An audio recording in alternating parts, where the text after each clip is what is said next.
So yan guys, iuwi na ni Idol. Wow. From Laguna. Check ng brakes, okay ba?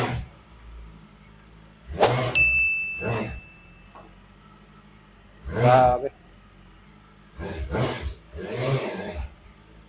Natin today, brand new LFC 700 Pro ang astig. Isang bomba dyan.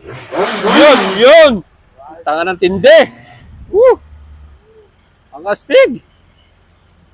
Uwi na to mga idols. Uwi na ng Laguna.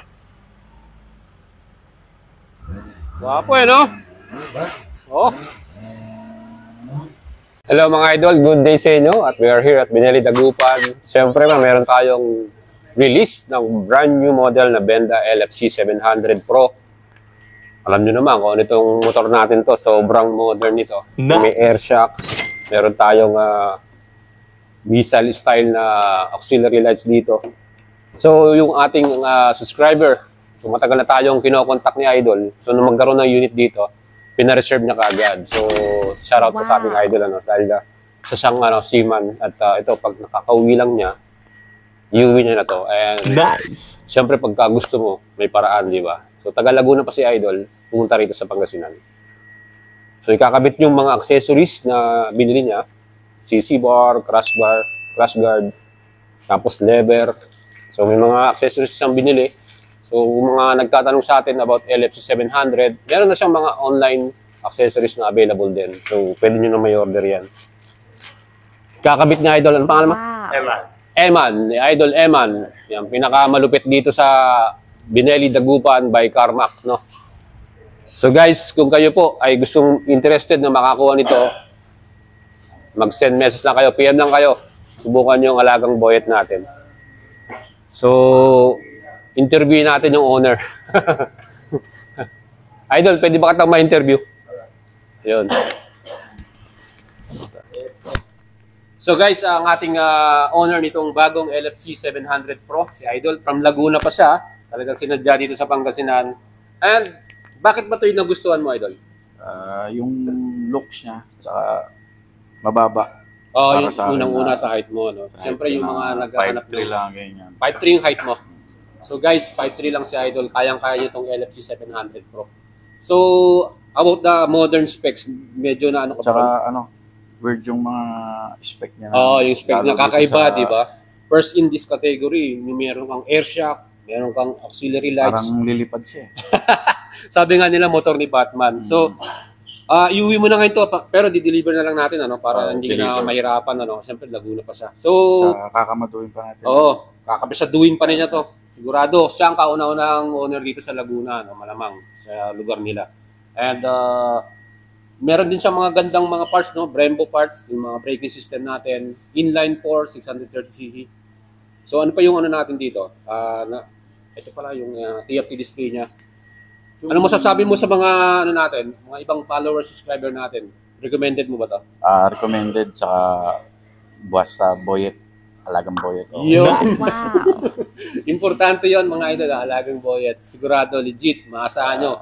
Through online lang po siya nagbayad, Imagine nyo yun mga idol, wala tayong tapat yan, sigurado yan. Makakaasa kayo na yung magiging transaction nyo talagang makukuha nyo. Legit yung inyong unit. Salamat idol sa tiwala. Thank you very much. Yan, thank you. Crash guard mga idol, pinakabit ni Idol Eman. Yan. O, diba?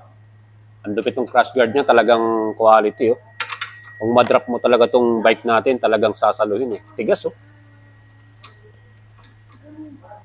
So guys, sa mga merong Benda LFC or mga Benda motorcycle, sa RNN Speed Shop nila nabili to ni Idol yung kanyang crash guard. So pwede kayong mag-order sa kanila, free shipping na yon. So yung other siya, Pasio. Kung pahiramin mo ako ng dark plug, hiramin ko. Alam mo kayo. So yan guys, dito naman tayo sa right side naman, maglalagay ng crash guard. Ayan. Yung ating idol si Eman, talagang expert to sa mga paglalagay ng ganyan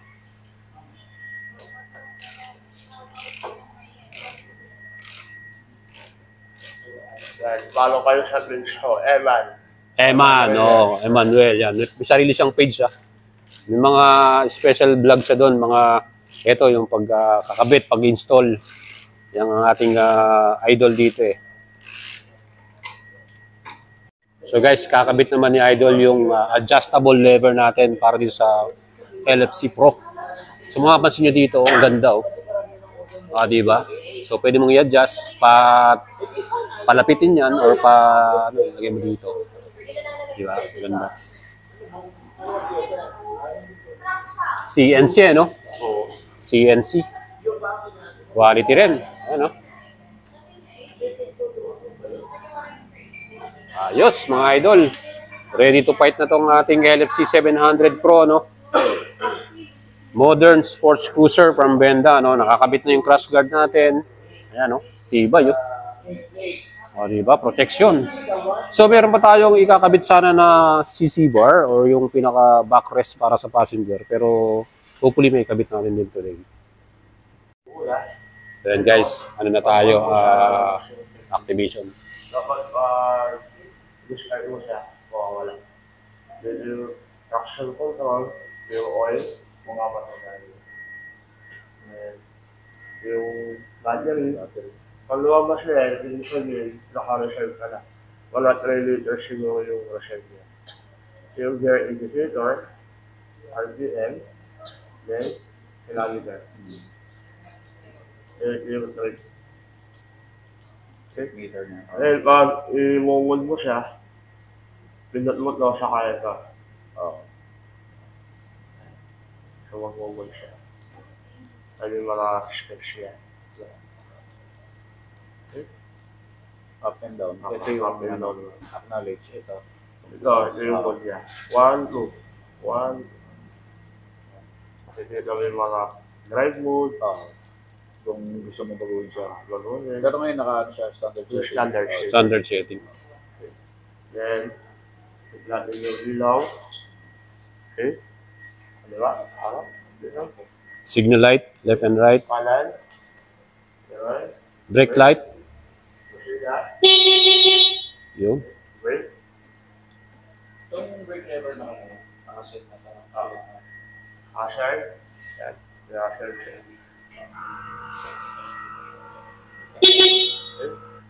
So, start natin. Wow. Ganda ng exhaust sound. Ito yung ating automatic na shocks. So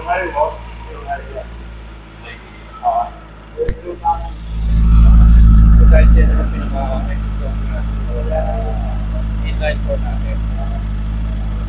4-cylinder.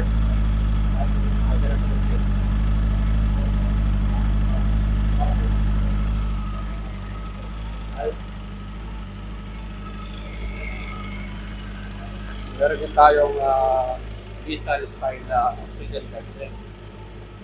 So, pwede mo i-open pag gagawin. So ito design ng buwan. Parang air duct. Kung meron ka lang first time 1 kilometer or 1 line. First is Ganda, no? So, wala. First ako mo, 300 pa lang. So, 1 month. So, lalo mo lang siya.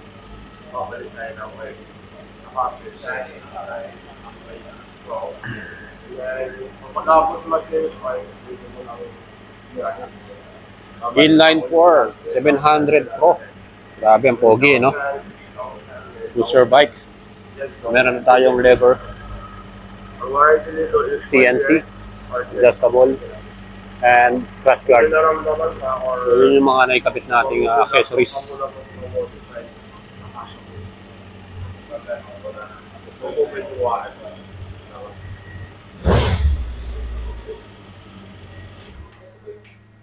Ganda, no?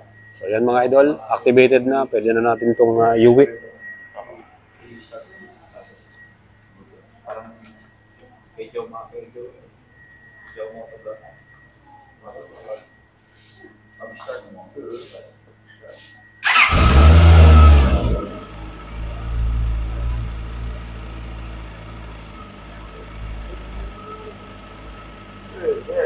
Para hindi mawala. Yun, pwedeng tanggalin yung susi. Ano na rin yun, security para hindi maano yung susi mo. So guys, yung ating makina dito, 4-cylinder yan. No? Yan, 700cc. Meron na siyang ready na radiator cover.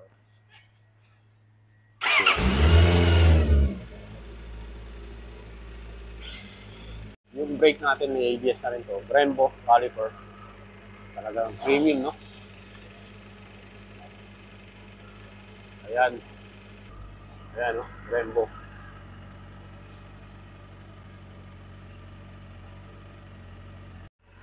Front suspension, adjustable yan. May rebound. Di ba? Laki. Baba, oh. Hindi natin kayang ano yun. Eh. Yung rear suspension niya, naka-air shock yan. Eh. Makakarga ng hangin.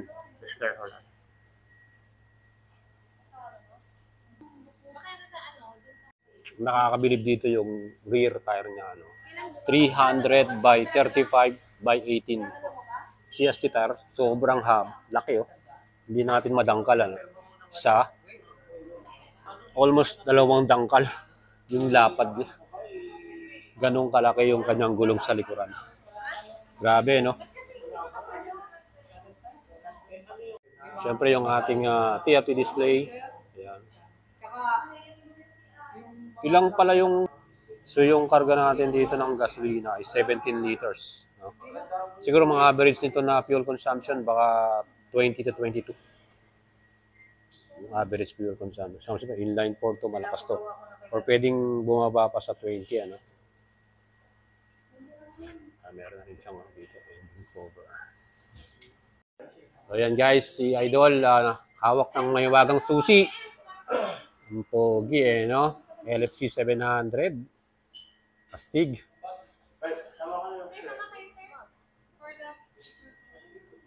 So, reels po natin dito sa Binelli Dagupan. Sa mga idol po natin na gustong bumili rin ito. Let me know at subukan yung alagang buhat natin.